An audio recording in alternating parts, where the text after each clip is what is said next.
जिले की हर खबर सबसे पहले आप तक पहुंचाने का वादा, बस यही है एक इरादा। आज ही लगाए अपना पद्मेश डिजिटल। नमस्कार, बहुत स्वागत है आपका। आप देख रहे हैं पद्मेश 24/7 न्यूज बुलेटिन की शुरुआत करते हैं हेडलाइन से।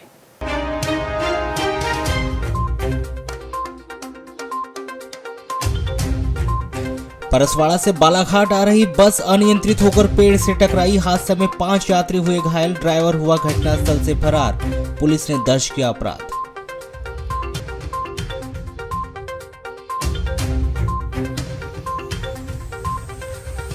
जिला पुलिस बल बालाघाट के आरक्षक पर विधवा महिला ने शादी का झांसा देकर दुष्कर्म करने का लगाया आरोप। जिला भिंड के देहात थाने में महिला के द्वारा दर्ज की गई रिपोर्ट के बाद आरक्षक हुआ फरार।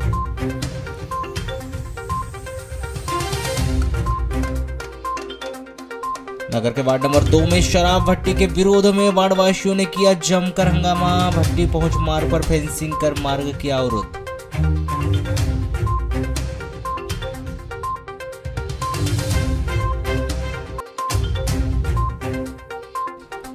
रामपायली में हुए अंधे हत्याकांड का मास्टरमाइंड भीम हुआ गिरफ्तार। संपत्ति के लालच में अपने ही रिश्ते के भाई विशाल की थी हत्या।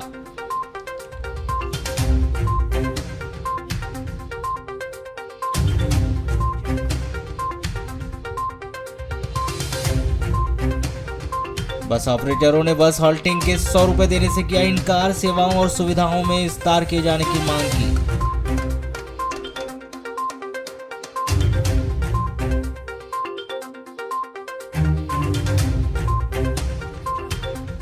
दहेज में मिले होम थिएटर में हुआ ब्लास्ट। दूल्हा और दूल्हे के भाई की हुई मौत, 5 लोग हुए घायल।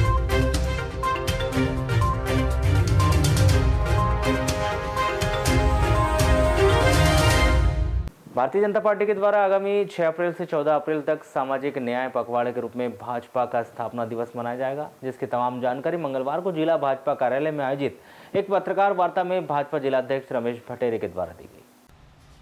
आयोजित इस पत्रकार वार्ता को संबोधित करते हुए भाजपा जिलाध्यक्ष श्री भट्टेरे ने बताया कि 6 अप्रैल 1980 को भाजपा पार्टी की स्थापना हुई थी, जहां भाजपा संगठन को शून्य से लेकर शीर्ष तक पहुंचने में 43 साल का सफर तय किया है।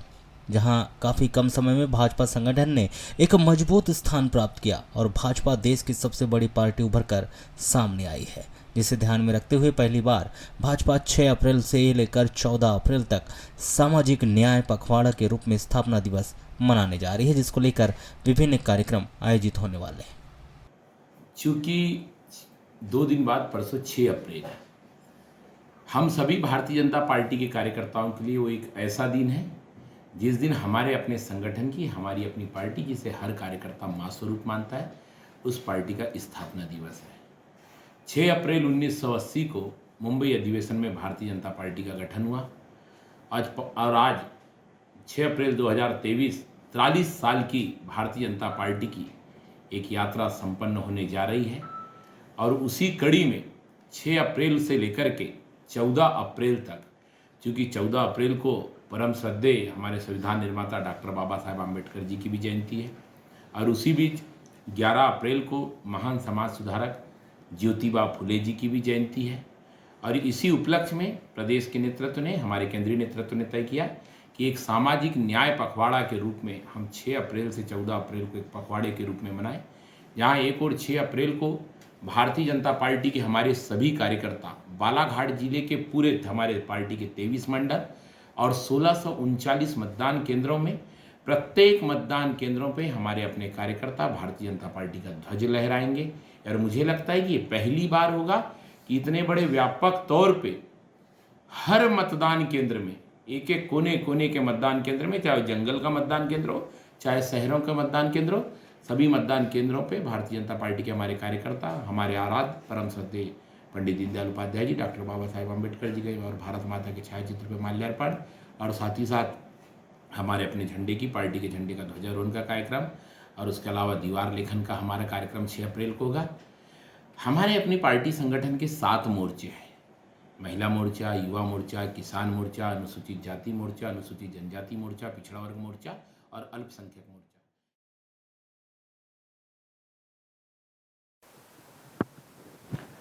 जिला पुलिस बल बालाघाट में पदस्थ एक आरक्षक के विरुद्ध एक विधवा महिला ने शादी का झांसा देकर उसके साथ दुष्कर्म और जान से मार डालने की धमकी देने का आरोप लगाए।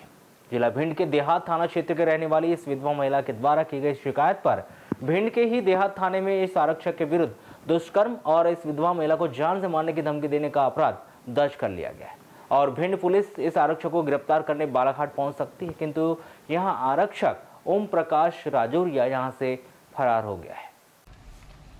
प्राप्त जानकारी के अनुसार यह आरक्षक ओम प्रकाश राजौरिया इन दिनों बालाघाट जिले के किरणापुर थाने के किन्नी चौकी में पदस्थ है और वह भिंड जिले के जलपुरी का रहने वाला है। भिंड जिले के देहात थाना क्षेत्र में रहने वाली यह महिला आरक्षक ओम प्रकाश राजौरिया की रिश्तेदार भी है। इस महिला के पति की करीब 7 साल पहले सड़क दुर्घटना में मौत हो गई थी। इसके बाद वह जैसे तैसे अपने बच्चों को पाल पोस रही थी। करीब 4 वर्ष पहले यह महिला ओम प्रकाश राजौरिया के संपर्क में आई। दोनों के बीच बातचीत होने लगी। एक दिन आरक्षक ओम प्रकाश राजौरिया ने महिला के गांव में घर पर पहुंचा। उसने महिला से कहा कि वह उसे शादी करना चाहता है, लेकिन महिला ने रिश्तेदारी में बदनामी का हवाला देकर शादी करने से मना कर दिए थे। आरक्षक ओम प्रकाश राजौरिया ने महिला से कहा कि उसे समाज और रिश्तेदार की कोई परवाह नहीं है, वह तुमसे शादी करना चाहता है।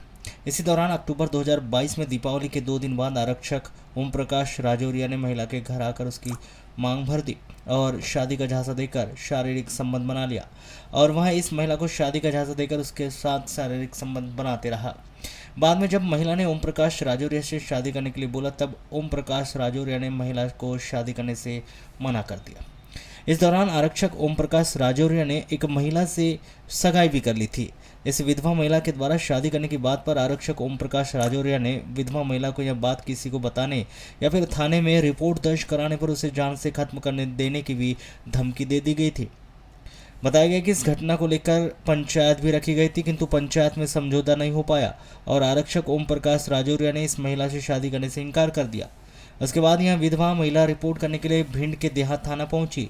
देहात पुलिस ने महिला के द्वारा की गई शिकायत पर आरक्षक ओम प्रकाश राजौरिया निवासी जलपुर के खिलाफ धारा 376 2N 506 भारतीय दंड विधान के तहत अपराध पंजीबद्ध कर विवेचना शुरू की है।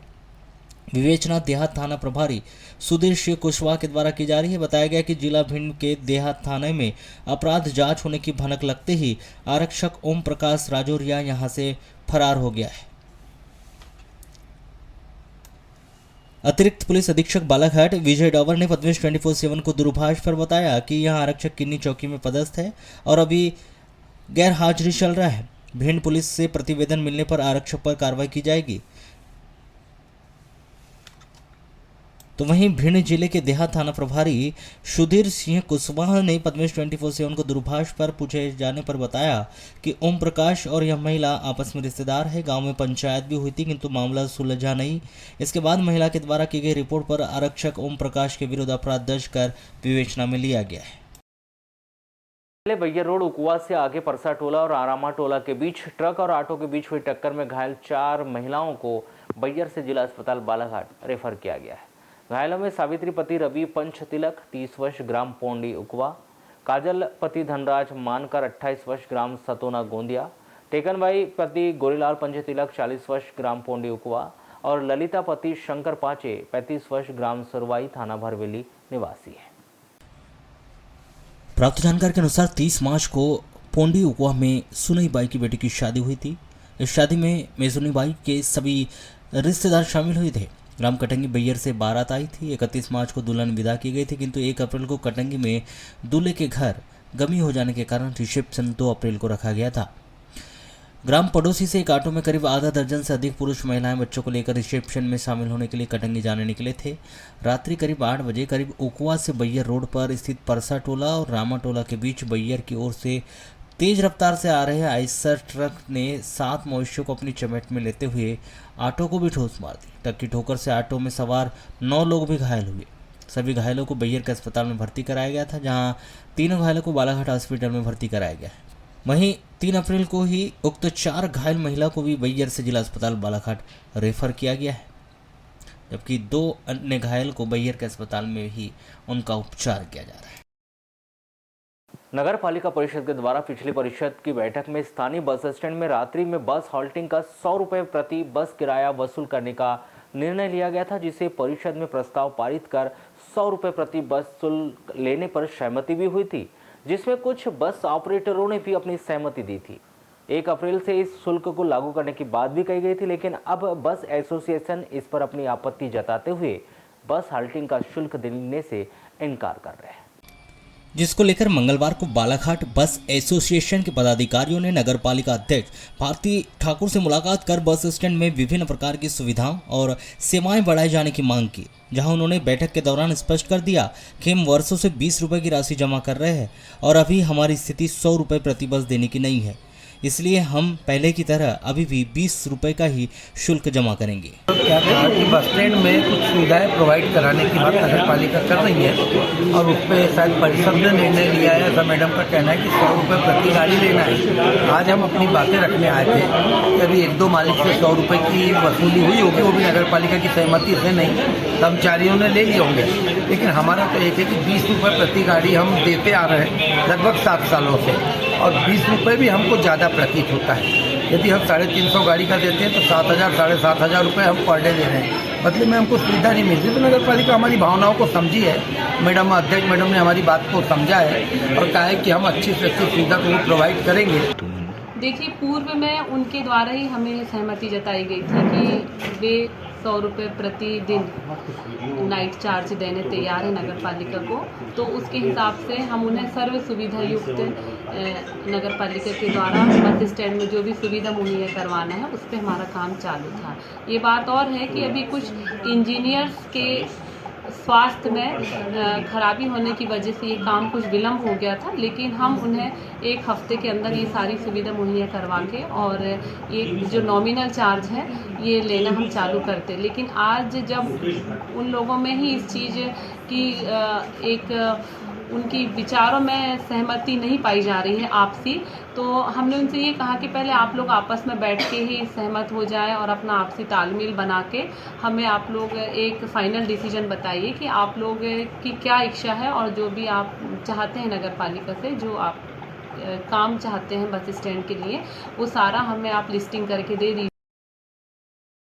आगामी विधानसभा चुनाव को अनकरीब देखते हुए कांग्रेस पार्टी पूरे प्रदेश में अपनी स्थिति मजबूत करने में जुट गई है। शायद यही वजह है कि लगातार कांग्रेस पदाधिकारी प्रदेश के तमाम जिलों का दौरा कर पार्टी पदाधिकारियों से मुलाकात कर आगामी चुनाव की रणनीति बना रहे हैं।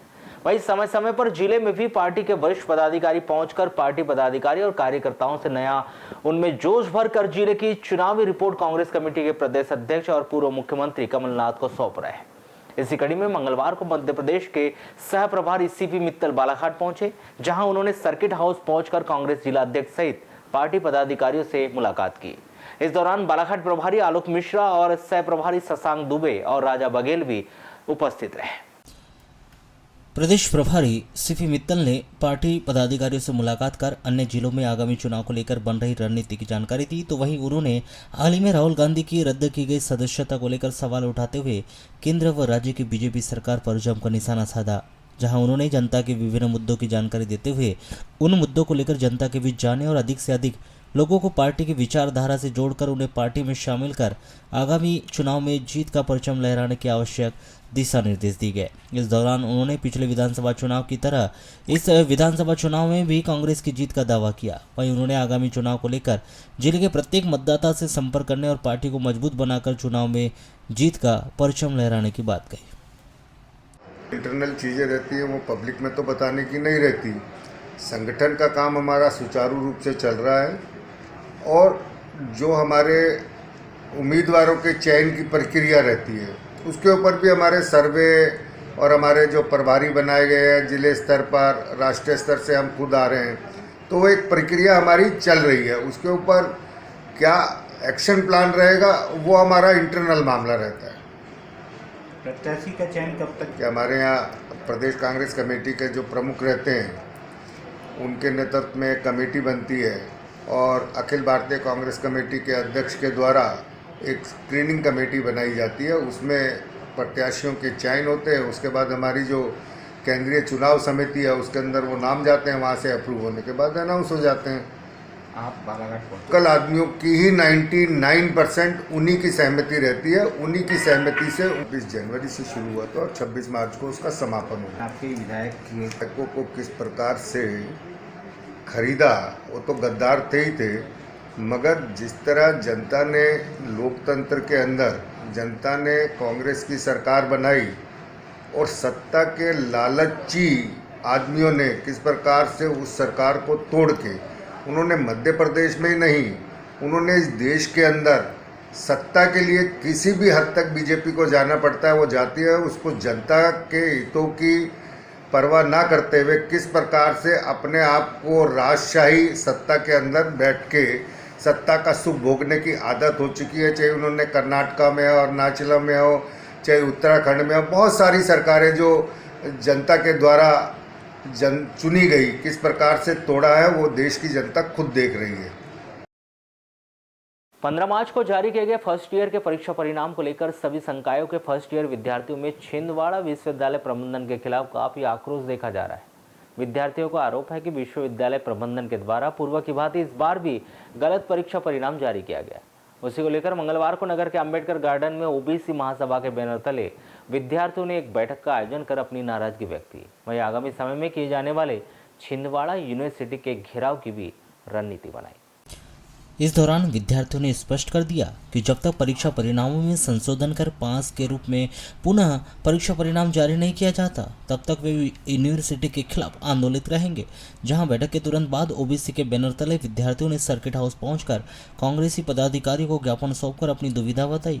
वहीं इस पूरे मामले को लेकर पूर्व मुख्यमंत्री कमलनाथ से मिलने का समय मांगा गया, जहां कांग्रेसी पदाधिकारियों ने जल्द ही इस पूरे मामले से पूर्व मुख्यमंत्री को अवगत कराने और सभी विद्यार्थियों को उनसे मिलवाने की बात कही।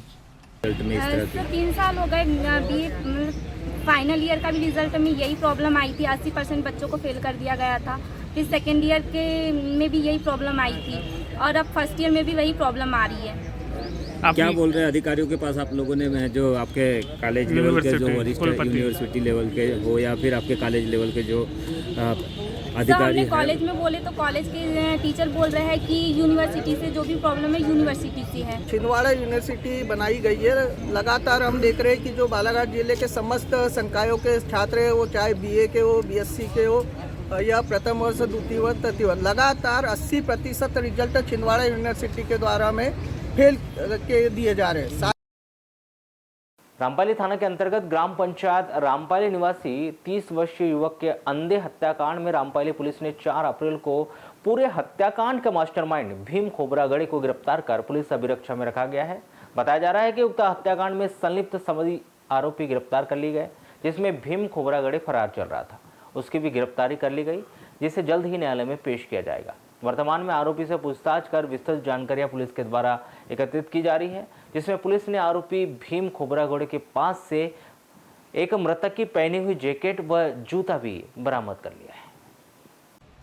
प्राप्त जानकारी के अनुसार रामपाली पुलिस को 25 जनवरी 2023 को एक युवक का अपहरण कर हत्या करने की मुखबिर के द्वारा सूचना प्राप्त हुई थी, जिस पर थाना प्रभारी के द्वारा घटना की जानकारी वरिष्ठ अधिकारियों को देकर कार्रवाई प्रारंभ कर दी गई थी।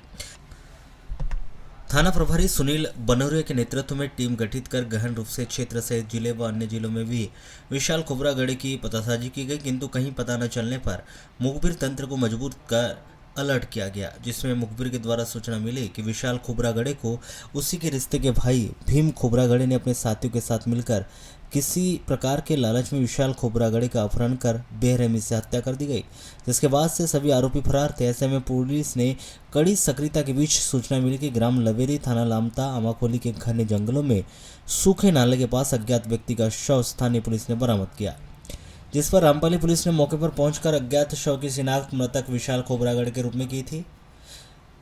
सनसनीखेज मामले का पर्दाफाश किया था, जिससे पूर्व में 5 आरोपियों को गिरफ्तार किया गया था, जो न्यायिक अभिरक्षा में है। वहीं मामले का मास्टरमाइंड मुख्य आरोपी भीम उर्फ विवेकानंद खोबरागड़े घटना के बाद से फरार चल रहा था, जिसे गिरफ्तार कर पुलिस अभिरक्षा में रखा गया है। आगामी विधानसभा चुनाव के वक्त व पूर्व जिले के राजनीतिक समीकरण लगातार बदलते नजर आ रहे हैं, जहां कभी विरोधी पार्टी कांग्रेस के खिलाफ बयान देने वाले अन्य पार्टी के नेता भी अब कांग्रेस के समर्थन में बयानबाजी कर जिले में एक नई हलचल पैदा करते हुए दिखाई दे रहे हैं, जिसमें सबसे पहला नाम निर्दलीय व सपा से चुनाव लड़ने वाले मुंजारे दंपति का सामने आ रहा है। जहां मुंजारे दंपति पिछले कुछ दिनों से लगातार कांग्रेस के पक्ष में बयानबाजी कर जिले के चुनावी समीकरण बदलने का काम कर रहे हैं। इसी कड़ी में मंगलवार को क्रांतिकारी नेता व पूर्व सांसद कंकर मुंजारे ने एक बार फिर कांग्रेस पार्टी के पूर्व राष्ट्रीय अध्यक्ष राहुल गांधी का समर्थन किया। जहां उन्होंने न सिर्फ राहुल गांधी का समर्थन किया बल्कि उन्होंने राहुल गांधी के समर्थन में क्रांति मार्च करने का भी ऐलान किया, जिसकी तमाम जानकारी मंगलवार को क्रांतिकारी नेता कंकर मुंजारे ने अपने निज निवास में आयोजित एक पत्रकार वार्ता के दौरान दी। आपको बताया कि पूर्व सांसद कंकर मुंजारे लगातार कांग्रेस नेता राहुल गांधी के समर्थन में बयानबाजी कर रहे हैं। हालांकि राजनीतिक रूप से कांग्रेसी नेता राहुल गांधी के समर्थन में क्रांतिकारी नेता पूर्व सांसद कंकर मुंजारे का लगातार बयान कई चर्चाओं को जन्म देता है। इसके पूर्व भी पूर्व सांसद कंकर मुंजारे कांग्रेस नेता राहुल गांधी की सदस्यता रद्द होने के बाद उनके समर्थन में बयान जारी कर चुके हैं। एक बार फिर उन्होंने ऐलान किया कि कांग्रेस नेता राहुल गांधी मुद्दे पर वह 8 मार्च को क्रांति मार्च करेंगे। मुंजारे के इस बयान ने एक बार फिर राजनीतिक गलियारों में हलचल तेज कर दी, जिनके इस बयान को पूर्व नगरपालिका अध्यक्ष व उनकी धर्मपत्नी अनुभव मुंजारे के जल्द ही कांग्रेस पार्टी ज्वाइन करने के इशारे के रूप में देखा जा रहा है। पत्रकार वार्ता में उन्होंने बताया कि आगामी 8 मार्च को प्रधानमंत्री नरेंद्र मोदी हटाओ, लोकतंत्र बचाओ, भाजपा हटाओ, देश बचाओ के नारे को बुलंद करते हुए क्रांति मार्च राम मनोहर लोहिया चौक से प्रारंभ होकर शहर के प्रमुख मार्गों से होकर गुजरेगा और इन मार्गों पर स्थित आज़ादी के शहीदों को नमन किया जाएगा। जबकि स्वतंत्रता आंदोलन की महानायिका वीरांगना रानी अवंतीबाई चौक पर आम सभा आयोजित की जाएगी। उन्होंने बताया कि क्रांति मार्च को लेकर वह सतत रूप से जिले में दौरा कर लोगों के बीच जाकर सभाओं के माध्यम से उन्हें आमंत्रित कर रहे हैं। साथ ही उन्होंने इस क्रांति मार्च में समाज के प्रबुद्ध वर्ग, बुद्धिजीवी, युवाओं और आम नागरिकों से भी स्वस्फूर्त होकर शामिल होने का आह्वान करते हुए मोदी सरकार की कड़े शब्दों में निंदा की। मोदी चुनाव की सभा में कि भाई ये मोदी सरनेम के लोग ही क्यों चोर है, ये नाम बताया उन्होंने, नीरव मोदी, ललित मोदी और ये सारे मोदी ही चोर क्यों होते, नाम के लोग चोर क्यों हैं। इतनी सी बात तो बोली उन्होंने चुनाव की सभा में, ऐसे कोई स्पेशल नहीं बोला, कुछ टारगेट करके नहीं बोला उन्होंने। उस पर मामला चला दिया और मामला चला के गुजरात कोर्ट में मामला चलवाया। अब नरेंद्र मोदी ने शिकायत नहीं की है, ललित मोदी ने नहीं की है और ना कोई नीरव मोदी ने की है। वो कोई दूसरा एक मोदी वहाँ पे है, उससे रिपोर्ट करा दी जो विधायक है भाजपा का, उसे रिपोर्ट दी गुजरात में और उसकी रिपोर्ट के आधार पे जो है 2 साल की जबरन सजा दे दी। ये सरकार की दबाव में हुआ है, सरकार के प्रभाव में हुआ है सजा, नरेंद्र मोदी सरकार के प्रभाव में दबाव में। राहुल गांधी ने ऐसा कोई अपराध नहीं किया था, 2 वर्ष की सजा, 15,000 रुपये जुर्माना और तुरंत उनकी सदस्यता भी खत्म कर दी। आज फैसला हुआ, कल सजा, कल लोकसभा की सदस्यता खत्म, समाप्त कर दी। ये कितनी तानाशाही है, कितना मनमाना है, लोकतंत्र की हत्या सीधा सीधा। तो देश की बदनामी इससे हो रही है, देश का सम्मान इससे घट रहा है। तो ये हालत बना दी। अब दूसरी मैं बात बताना चाहता हूँ आपको कि आपका लक्षद्वीप का सांसद मोहम्मद फैजल, उनको हत्या के मामले में 20 वर्ष की सजा हुई है। 2 महीने तक के हो गए, 2 महीने में उनकी सदस्यता अभी तक खत्म नहीं की है। तो राहुल गांधी की सदस्यता क्यों भाई एक दिन में खत्म कर दी? उनकी सदस्यता 2 हत्या के मामले में अपराध में है सजा, और उनकी सजा, उनकी लोकसभा की सदस्यता खत्म ही नहीं की, उससे कोई ध्यान नहीं दिया। तो सरकार ये लोकसभा की जो सचिवालय में जो है सरकार के दबाव में नियम क्या, 2 तरह के नियम है क्या? राहुल गांधी के लिए अलग नियम, वो मोहम्मद फैजल के लिए अलग नियम। ये कैसे हो सकता है? ये इसका मतलब दुर्भावना है, सजा करार में दुर्भावना, लोकसभा सदस्य में दुर्भावना। ये बहुत बड़ा खतरा है। इसलिए हम राहुल गांधी के समर्थन में ये जो 8 अप्रैल को जो हमारा लोकतंत्र बचाओ क्रांति मार्च है, उनके सपोर्ट में कर रहे हैं, उनके समर्थन में कर रहे हैं। यह अन्याय है, न्याय के आड़ में अन्याय किया गया है। मध्य प्रदेश ढीमर मछुआ समाज संगठन के द्वारा समस्त ग्राम पंचायतों के हर पंचायतों में रोजगार गारंटी 15वें वित्त के आधार पर बनने वाली मिनी निषाद राजभवन फेसियार्ड का ग्राम पंचायतों के द्वारा मछुआ समिति से 5-5 हजार रुपये का अनुबंध करने का विरोध जताते हुए वे कलेक्ट्रेट पहुंचे। इस पर उन्होंने रोक लगाए जाने के लिए कलेक्टर को ज्ञापन भी सौंपा है। इस दौरान संगठन के अध्यक्ष ईश्वर दयाल उके व सचिव बेनीराम मिश्रा ने बताया कि जिस भी पंचायतों में निषाद राज भवन बनाए गए हैं उन भवनों का मछुआ सहकारी समितियों से पंचायत के द्वारा तालाबों के पट्टे लीज के साथ अनुबंध कराकर प्रतिवर्ष 5,000 रुपए की राशि जमा कराई जा रही है, जो अनुचित है, जिसका जिले भर के मछुआ समाज समिति विरोध करती है। उन्होंने कहा कि यह शासन के द्वारा योजना चलाई जा रही है और इसमें राशि ली जा रही है, जो कि गलत है। ये हमारी मांग है कि आज पिछले 2022 से जो मिनी निषाद राज भवन बनाए जा रहे हैं, जिसके एवज में नवाचार के अंतर्गत फिश यार्ड एवं मिनी निषाद राज भवन बनाए जा रहे हैं, शासन की योजना है।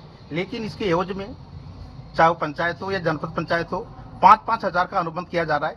कहीं ना कहीं मछुआरों के साथ गलत किया जा रहा है, इसलिए हम लोग सब लोग आज ज्ञापन दिया जा रहा है। जिनके द्वारा 5-5 हज़ार रुपये सरपंच, सचिव, जनपद और जिला पंचायत का बोल रही कि स्पेशल आदेश है, इसलिए हम लोग ले रहे हैं, जबकि ऐसा कुछ आदेश नहीं है।